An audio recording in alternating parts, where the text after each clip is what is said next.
Hello, boys and girls. Lord Hawkeye here again. This is just a thought I had the other day that I wanted to share with everybody. Now, something statism has in common with religion is it enjoys the comfortable position of being the de facto position. And also, like religion, it shouldn't be the de facto position because its theory was never actually proven in the first place. It was just believe in it or else, as everyone likes to conveniently forget. But we have to take that anyway. But here's an idea. If you can convince a statist to indulge you in a little role-playing for a second. What it is imagine if you took them out of their comfort zone a little bit, and what if statism was not the de facto position? What do I mean by that? Well, let's imagine for a second that we live in a world where governments were never invented at all. Everyone just did their own thing, resolved disputes however they could, and all that sort of thing. And let's pretend that you are the statist, trying to convince us that you'll make the world better if we follow your example. Now just ask yourself, do they still make sense when they're proposed in this way? Because if they're not, you really need to start thinking. Like, let's say that something they're afraid of in a stateless society would actually happen. Let's say that conflict resolution organizations are getting bribed by big business who are dominating everyone. So a statist comes up and says, I got a great idea how to solve this. Let's have one dispute resolution organization and shut down all the others. No one else is allowed to start one. Does this sound like a solution now? What exactly? Everyone's going to say, what exactly are you solving? Now they only got one they have to bribe. There you go. That's one thought there for you. Or how about there'd be war, there'd be chaos and everything. Okay, I got the great solution. Let's have one single army, no competitors. Once again, what exactly have you solved? Now they've got no competition, no way to defend yourself against them. Okay, some poor people are not doing so well. The charities aren't enough for them. Okay, let's force everyone to give to one charity who's way long away, has to go through several layers of bureaucracy in order to get back to the poor people.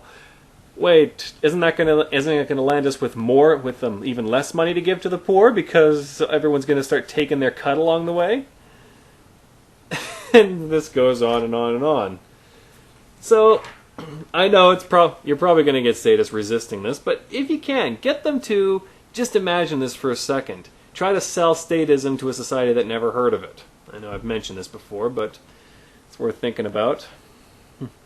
That's one of my thoughts. The other one is something that's probably been brought up before, but I figured I'd discuss it anyway.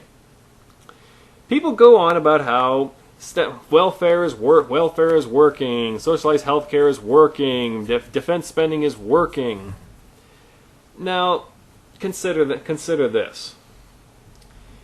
If, say, you call me to repair your TV, I come in, and then I come in again next week, says, okay, we got a few more things I got to do, it's going to cost you some more. Then I come in next week, says, oh, there's still some things that need to cost you some more. Am I really fixing your TV if it constantly needs more fixing over and over and over every single time? No, obviously your TV is not getting fixed, or something's really wrong with it. And this is a question that I've asked statists a lot of times. Like, they say, Canada healthcare system works. If that is true, answer me this one question. I have not seen one single election in Canada ever where we're going to fix healthcare was one of the big platforms. I can't remember a single election where they were not promising they were going to fix healthcare. Well, if healthcare is working, why do they keep needing to fix it? And to the bigger question, why exactly does government need to get bigger and bigger and bigger all the time? If you're solving the problems of society, shouldn't you, like, say, if you're solving the problem of poverty, shouldn't welfare payments be getting less and less as poor people need less and less help until eventually they don't need help anymore, they're all doing fine, and voila, the only poor people in the world are monks? Like, that's an idea for you. If that is true, if welfare is working, then the government in that area should be getting smaller as the poor don't need them anymore. Until eventually it gets to the point there's bare minimum coverage. There's a little routine maintenance, but that's about it. So, and once that problem is solved, now government resources can be diverted to some other problem, and we continue.